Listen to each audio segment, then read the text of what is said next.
Mata miliyoon dhibba tokko soddoma akka Itoophiyaatti akka Oromootti meeqa shantam jaatam hin beekne. Dinagdee isaanii miliyoon soddoma deeggaruu hin danda'u. Biitti sun yoo ta'u barbaadu taate uummanni keenya gara fuulduraa jiraatu yoo barbaade taate tokko qabeenya uumamaa qabnu dachiif bishaan kana misoomaan cimsuu barbaachisa. Kan lammataa isa human capital dalleeba humna namaati. Ijoollee lafaa dhuftu tana barsiifnee leenjifnee ogummaa teeknikaa barbaachisaa ekspoortii godhuu qabna ilma namaa. Eessatti ekspoortii godhu beektu? Irra jireessatti Middle biyyoota Arabaa kanatti. Maaliif dinagdee guddaa qaban humna namaan qaban. Biyyoota Arabaa keessaa biyyi guddoon saffisaan guddachuu deemtu addunyaa kan waggoota 30 keessatti dinagdee guddaan guddachuu deemu Saawud Arabiyaa jira. Wanni biyya deddeebi'uuf umraa qofaaf miti. Biyya qorachaatiin jira. Biyya hubachuun barbaada.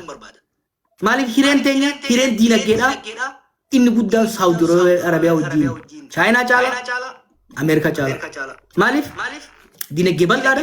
Biyyoota Arabaa keessaa ummataanis bal'aanis humna namaa barbaada. Wanni nan barbaadu maal beektani? Yeroo tiyya amma asitti baalagee wal ajjeeftuuf wal tumtuu irratti osoo hin ta'in pilaana baasuu irratti maaliif waggaa kurnan irraa waggaa shanarraa kurnan irraa kudha shanarraa Saawudiin hojjetaa akkamii barbaaddi? Narsiidha moo injiinara moo amma bar gabara ekspoortii godhaa jirra. Maaliif ijoolleen asii deemtu afaan hin beektu. Barnoota teeknikaa jabaa sin qabdu. Akkuma taate mana namaatti. Sanirraa amma ka mufariyaat faana asii oleen kan kanaa miti kan hin barbaadu. Ijoollee teenya gibsi agartanii ijoolleen Ijiptii achi jirtu. Waan akkam dalayti. Maal waa? Biraatti waan araba ta'anii fi afaan arabaa danda'an barnoota kwaalitii barnoota isaaniitti bareeda. Wanni nuti irra fuulleffachuu qabnu ijoollee hireen teessanii leemmaan teessanii Saawudiidhaan walitti ilaala. Isin kijibu. Amma meebii miliyoona tokko qabna. Miliyoon 5 miliyoon 10 achi erguu danda'uu qabna akka warra Banglaadeshitti akka warra Paakistaanitti. Warri biyya kanaa biyya Arabaatti hundi isaanii maandisa. Exactly. Tokko ijoollee tana ka bishaan irra yoo yaatu kana amma ambaasadara Saawudii argeetti ture ministeera isaanii adda addaa yeroo adda addaatti argaatiin ture. Ni barbaadan nama biyya keenya. Garuu nama biyya keenya akkam barbaadan. Tokko ka barnoota gaarii qabu, lama ka afaan qabu, sadii fi hunda caalaa kan naamusa qabu. Ijoollee dira gaafa harka isaanitti fiddee ijoollee isaanii hoggaa wanni isaan bar lolaniif ijoollee isaaniif jaabata gaafa diragnii fi harka itti dhaqe. Dur maqaan keenya amma kanaan hin ka'u. Amma kanaan ka'u eegalee jira. Wanni maqaan dhaggeeffadhaa Oromoo sirriitti. Wanni amma achi ta'aa jiru kuni hiree ijoollee Oromoo ijoollee Itoophiyaadhaa gara fuulduraa cufaa jira. Mootummaa fi gowwaan waan qabatan dhiisu. Amma kun daatabeesii jiru kudha shan fixa. Gaafa namni Itoophiyaa irraa dhufu namni Oromoo irraa dhufu nama ajjeesa wal ajjeesa jaame diraga dalaga jaame khalaas ni cufama jechuudha. Wanni silaa hundaa Saawudii wajjin goshee boonu wanjalanyaa keenya nu qabaa osoo hin taane mindaa keenya nu dabala ijoollee teenyaaf inshuraansii nu kenna. Sarratee manaa qofa osoo hin ta'in narsii nurraa fudhaa, doktoroota nurraa fudhaa, injiinaroota nurraa fudhaa. Akka amma abiifaa taphatan kana osoo hin ta'in ijoollee teenya baatii ja'a. Kolleejii xiqqaa tokko seensanii afaan akka barattu. Naamusa akka horattu. Aadaa achi akka barattu. Akkasitti erguu akka qabnu. That's what we're supposed to do. Teenyaarra waa'ee yaalootuu silaa dubbachuu hin qabnu ture jechuudha. Kanaaf wanni Suudii deemu Suudii irraa hafuu hin dandeenyu isinitti hima. Diinagdeen teenyaa fi hireen teenya biyyoota Arabaatiin Suudii, Qatar, Emirates, Kuwait wanni silaa osoo mootummaa qabaanne duriyyee barra duriyyee warri angora jirtus duriyyee Suudii irra walitti dhufan addaa miti. Osoo namni sirnaa jiraate arra negotiation nuti Kuwait wajjin qabnu Joordan wajjin qabaachuu qabnu akkaataa nama hanganaa amma nurraa fudhadhaa. Mindaa immoo gadi hin cabsina. Ni beektan Suudii keessatti Itoophiyaan mindaa gadi argatti nama hundaa gadi. Sani kana goshee godhamuu qabu. Keeniyaan biyya sanii ture. Uummata ajaa'ibaati. Jarman amma namni 250 irraa fudhachuu deemu Jarman. Qatar dhaqanii eerpoortii akka jiru isaanii jiru. Maaliif afaan danda'an naamusa qaban ni dalagan jabaatanii. Yakka karaa kana keessatti agartanii wanni irra dalaguu qabu waan akkanaati jara keenya. Shira mootummaan keessa jiru irra geenya takka takka. Mootummaan jimlaan hin kennu sin kennu. Embassy keessa eenyu waan kana dalagu deemu irra geenya. Community keessa Saudi xiqqoo ta'anii isaati Itoophiyaa guddoo Saudi keessa namni keenya kan jiru yoo akka mudatu miliyoona tokko lama. Miliyoon 120 keessa maafiyaa 120 guuree gayyaafne jira. Saudittis namni embassy taa'ee waan kan dalagu jiraannan gaffuunes saaxilla itti gaafatama. Taphni akkanaan jiru. Hunda baala walitti jumlaan deemuun barbaadu. Garuu amma nama Saudi tokko bishaan ture har'a. Embassy Itoophiyaadha. Gaafa tokko waa'ee ijoollee ajjeefamuu kana akka ishuutti kaasee hin beeku. Ambaasaddarri Saudi jiru bar bakka bu'aa keessa hojjetaa lammiilee Itoophiyaa biisan jiraniiti. Hojiin isaa nageenya keessan dantaa keessan suuraan biraan qabu dubbisanii. Hariiroo akka mootummaatti mootummaa lamaan fi hunda caalaa garuu hariiroon nuti Saudi qabu lama jara. Tokko daldala bureetti erganna midhaan itti erganna. Hojiin ambaasaddara daldala san fayyadee gochuu.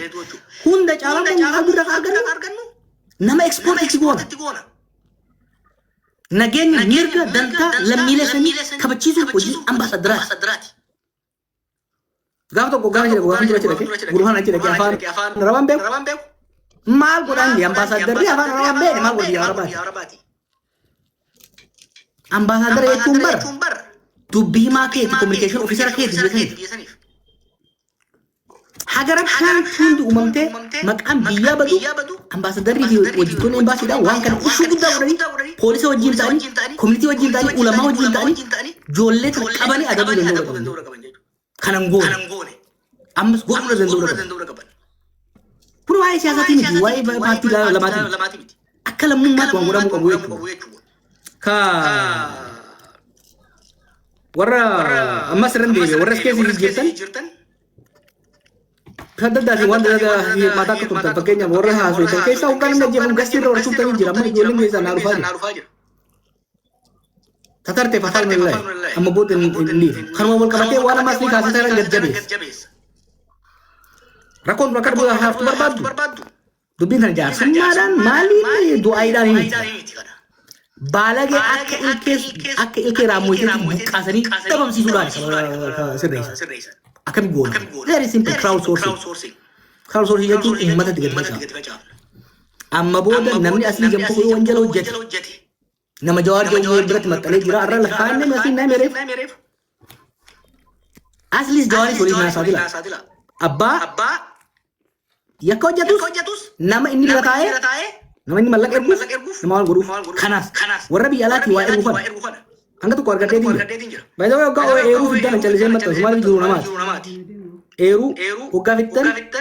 Dura video sana. Angko iya, zaman harga hibati. Namu ifurabe video sana ilah. Lama fa chat grup WhatsApp kaisa. Sari nila. Voice wali disan. Fi risiti malay tiarga. Karena nair ga. Saat lu kau hamiti, biaya fete manjari, marsi renjurani. Karan.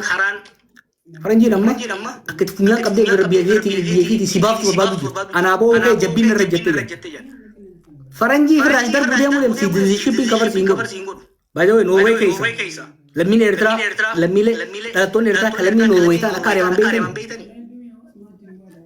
Amerikanis Trump ni gammada bada sakena namakkana dio jenne morakana hojjetu kanarratti dhiiga moolii godhuun hin jiraatu qaamseen dhumaan kan odeeffannoo na erga Walirga gare ko ni jarramma asira telab sin bola ka ningone gare ko jarre warre fu jenne kan enyu tu mal hojjeta kajaun mali fi fulduren ummata kenya fi Saudi Arabia da takallaftu lalumiti dinaggen kenya fi Saudi Arabia da wal qabatte den Saudi duka humuf de tak dinaggen garfu hire hiyumma barbara han kesa bawraf Biasanya misalnya dabalata, amma betul biasanya misalnya lammiilee si televizoon lammiilee kan barnoota afaanii dandeettiin wone yoo biyyoota arabaatti ekspoortii wone malee guddachuu inuu hin dandeenye. Wanni an gochuu barbaadu namni keenya karaa bishaanii sana deemurra namni deemaa fi karanta deemurra namni keenya biyyatti barsiifannee afaan barsiifannee ogummaa teeknikaa qabsiifne narsii goonee dooktar goonee injiinar goonee afaan arabaa akkam shaayii takkan dubbatu goonee saawudiittis katarittis embaasii keessatti looyeroo dhaabnee fi mirgaaf dantaan isaa kabajamee fi akka jiraatutti akka ashkaraatti osoo hin ta'in Filipiinoodhaan Indooneeziyaadhaan Ijiptiin walqixa dorgomee dandeettii isaatiin dorgomee akka qaxaramuu barbaanna jechuudha. Yeroon sa'aa hamma sa'aa 48 waan kanarratti dabarsuu hin qabnu jechuudha. Kanarratti dabarsuu qabna. Kanaaf hangasii garuu amma itti seennee jirra hamma waan kana hiddaan dhabamsiifnutti hin dhiifnu.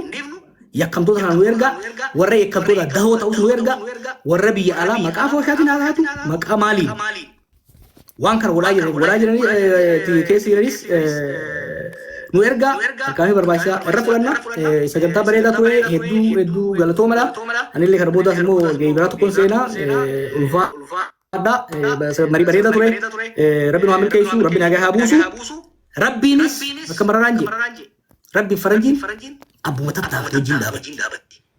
Rabbi wanjala nyaamuu na barreessa nutis balleessuudhaaf haa tattaafamu jaa nagaan naa bula. Galatoomi jawwee obboleessa keenya mu'aaz socarraan argatanii daqiiqaan